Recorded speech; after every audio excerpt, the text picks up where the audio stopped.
जय हिंद फ्रेंड्स। तो चलिए आज इस वीडियो में देखते हैं इंग्लिश के पूरे सिलेबस को और समझने की कोशिश करते हैं कि इंग्लिश में कहाँ कहाँ से बोर्ड क्वेश्चन पूछता है और कितने मार्क्स का किस टॉपिक से क्वेश्चन पूछता है। हम इसमें अच्छे ढंग से समझने की कोशिश करेंगे कि हम पूरे इंग्लिश की तैयारी किस तरह से करें। हम किताब को कितना पढ़ें, किस चैप्टर को पढ़ें, किसको ना पढ़ें, ग्रामर में किस टॉपिक को पढ़ें, किस टॉपिक को ना पढ़ें, किस पे ज़्यादा जोर दें, किस पे कम जोर दें। क्योंकि पढ़ना तो हमें सब चाहिए और पढ़ना भी हमें सब है, लेकिन इसमें से भी हम चुन करके कुछ इम्पोर्टेंट टॉपिक्स हैं उन पे हम ज़्यादा अपना फोकस रखेंगे ताकि वो हमें एग्ज़ाम में जो है अच्छी मार्क्स दे पाए। ठीक है, तो चलिए हम समझते हैं। जो हमारा पूरा इंग्लिश का स्टडी होगा ये 4 खंडों में बटा होगा। पहला जो बुक है वो 2 खंडों में बटा होगा, प्रोज और पोएट्री। प्रोज और पोएट्री, तो यहाँ प्रोज और पोएट्री 2 खंड हो गए। साथ ही आपको एक खंड मिलेगा आपको स्टोरी ऑफ इंग्लिश का। जो स्टोरी ऑफ इंग्लिश का एक खंड मिलेगा, ये एक छोटा सा किताब है, काफ़ी पतला है लेकिन काफ़ी इंटरेस्टिंग भी है और जानकारी के दृष्टि से काफ़ी अच्छा भी है। और साथ ही उसके बाद में आपको ग्रामर के खंड मिलेंगे। ठीक है, तो 4 खंडों में हम इसकी तैयारी करेंगे। तो जो बुक है इसके प्रत्येक चैप्टर को पढ़ेंगे, लेकिन इसमें से कुछ जो चैप्टर्स होंगे उस पर हम ज़्यादा फोकस रखेंगे। चलिए समझते हैं। पहला चैप्टर आपका होगा इंडियन सिविलाइजेशन एंड कल्चर। ठीक है, इंडियन सिविलाइजेशन एंड कल्चर, ये जो आपका चैप्टर है वो परीक्षा की दृष्टि से काफ़ी इम्पोर्टेंट है, काफ़ी इम्पोर्टेंट है और इससे काफ़ी अच्छी मात्रा में जो है क्वेश्चन आती है। दूसरा चैप्टर है Bharat is my home. Bharat is my home भी काफ़ी महत्वपूर्ण चैप्टर है और लेकिन इसमें से जो क्वेश्चन है वो इस चैप्टर के मुकाबले कम आता है। तीसरा जो चैप्टर है वह है पिंच ऑफ सनॉफ। पिंच ऑफ सनॉफ, ये एक रोचक और नाटकीय टाइप का चैप्टर है जिसको पढ़ के हम काफ़ी एंजॉय करेंगे और समझेंगे। जो चौथा चैप्टर है वो है आई हैव ए ड्रीम। हम इसमें कुछ दूसरे देश के पॉलिटिक्स को भी समझ पाएंगे और साथ ही साथ हम समझ पाएंगे कि हमारे अंदर जुनून होनी चाहिए जो हमें काफ़ी मदद करता है आगे बढ़ने में। उसके बाद में हम जब 5वां चैप्टर में चलेंगे तो यहाँ देखेंगे ideas that have help mankind. 6ठा चैप्टर में चलेंगे और यहाँ पे हमें मिलेगा द आर्टिस्ट। ये भी काफ़ी इंटरेस्टिंग चैप्टर है। द आर्टिस्ट जो चैप्टर है ना, इसमें आपको देखने को मिलेगा कि एक बच्चे का टैलेंट को किस तरह से दबा दिया जाता है। एक बच्चा होता है और उसके पास कुछ कलाएं होती हैं जिसमें वो माहिर होता है, जिसमें बिना किसी दबाव के वो काम करता है और दबाव तो छोड़िए उस पर उल्टा दबाव रहता है कि इसे मत करो, बावजूद इसके उस काम को करता है और उसमें बेहतर कर रहा होता है। लेकिन समाज और पेरेंट्स किस तरह से उसके इस कला को दबा देते हैं, ख़त्म कर देते हैं, इसको हम इस चैप्टर में देखेंगे। 7वां चैप्टर में चलेंगे, हम देखेंगे चाइल्ड इज़ बॉर्न। ठीक है, 8वां में चलेंगे और देखेंगे how free is the press. यहाँ प्रेस के बारे में पढ़ेंगे। उसके बाद में द अर्थ। और 10वां जो चैप्टर है इंडिया थ्रू ट्रेवलर्स आई, यानी कि भारत जो है वो विदेशी जो ट्रेवलर्स होते हैं उनके नज़रिए में क्या है और कैसा है, इस चैप्टर में देखेंगे। 11वें चैप्टर में चलेंगे और इसमें देखेंगे ए मैरिज प्रपोजल। ठीक है, और इस तरह से आपका जो प्रोज सेक्शन है ये ख़त्म हो जाएगा।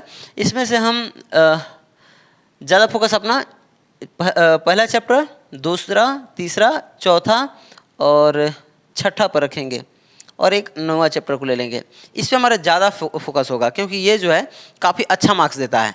ठीक है, चलते हैं पोएट्री सेक्शन में और यहाँ पे आप देखेंगे sweetest love I do not go. Sweetest love I do not go, ये आपका पहला चैप्टर है और काफ़ी इंटरेस्टिंग भी है। ये लव पोएम है जिसमें कवि जो है आज वाले अंदाज में कविता को बड़ी ही अच्छे ढंग से लिखा हुआ है। जो दूसरा चैप्टर है सॉन्ग ऑफ माई सेल्फ।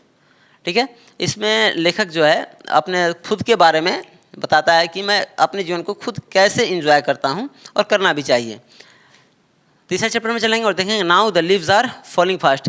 यहाँ क्लाइमेट से मतलब कि मौसम से जोड़ करके और मनुष्य के जीवन को दिखाया गया है लेखक द्वारा कि किस तरह से मौसम बदलते रहती हैं। एक समय बाद पतझड़ आ जाता है, फिर पतझड़ के बाद फिर से हरियाली आती है, नए नए डालियाँ, नए नए पत्ते आते हैं। इसको जो है जीवन के साथ लेखक ने जोड़ने की कोशिश की है और बड़ी ही सुंदरता से इस चैप्टर को लिखा है। चौथा जो चैप्टर है टू ऑटम सीजन के बारे में है और 5वां जो है एन एपिटाफ है। 6ठा द सोल्जर है, सोल्जर के बारे में इसमें है। एक सोल्जर का क्या इच्छा होता है, वो क्या चाहता है, वो किस तरह से अपने जीवन को जीता है और उसकी आखिरी ख्वाहिशें क्या होती है, इन चीज़ों को हम इस चैप्टर में देखेंगे। अगला चैप्टर है मैकविटी द मिस्ट्री कैट। यहाँ कैट के माध्यम से लेखक ने जो क्राइम करने वाले लोग हैं उनके करतूतों को दिखाने और बताने की कोशिश की है। यह नाम कैट है, मैकविटी कैट, लेकिन यहाँ कैट की बात नहीं है। कैट के माध्यम से क्राइम करने वाले लोगों के हरकतों को दिखाते हैं लेखक। उसके बाद है फायर हिम, ठीक है।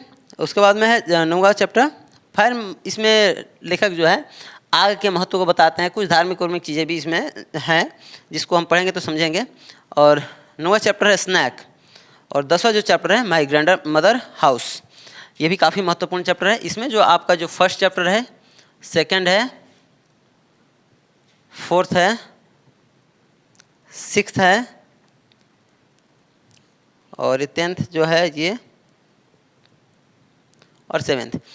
ये जो चैप्टर है इसको अगर छोड़ भी दें तो इतना अगर हम कर लेते हैं तो काफ़ी अच्छा खासा हमारा एग्जाम बीत जाएगा और अच्छे मार्क्स आएंगे। लेकिन देखेंगे पूरा को, इस पे हमारा ज़्यादा फोकस होगा, ठीक है। और चलते हैं आगे, देखते हैं आगे क्या क्या होगा।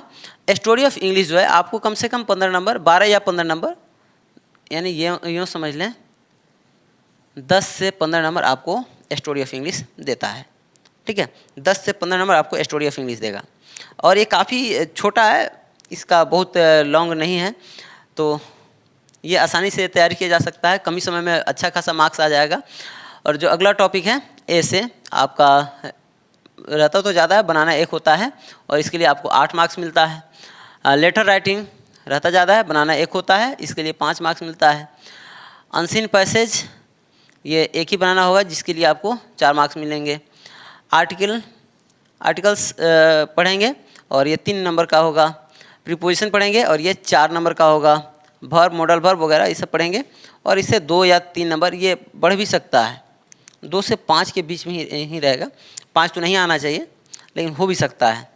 टेंस से जो है यहाँ 8 तो हमने लिखा है लेकिन यहाँ 8 से ज़्यादा आता है, ठीक है, 8 से ज़्यादा आता है।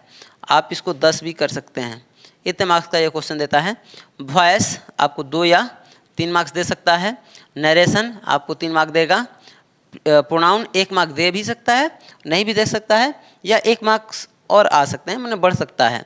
कंजक्शन का भी वही स्थिति है, नंबर की भी वही स्थिति है, इन्फिनेटिव का भी लगभग वही स्थिति है। अच्छा खासा नंबर देगा, ठीक ठाक है, 3 नंबर कम नहीं होता है, अच्छा खासा होता है। उसके बाद में जो वर्ड गलत दिए रहेंगे उसको सही करने के लिए रहेगा। तो ऐसे क्वेश्चन 2 या 3 रहते हैं, ठीक है।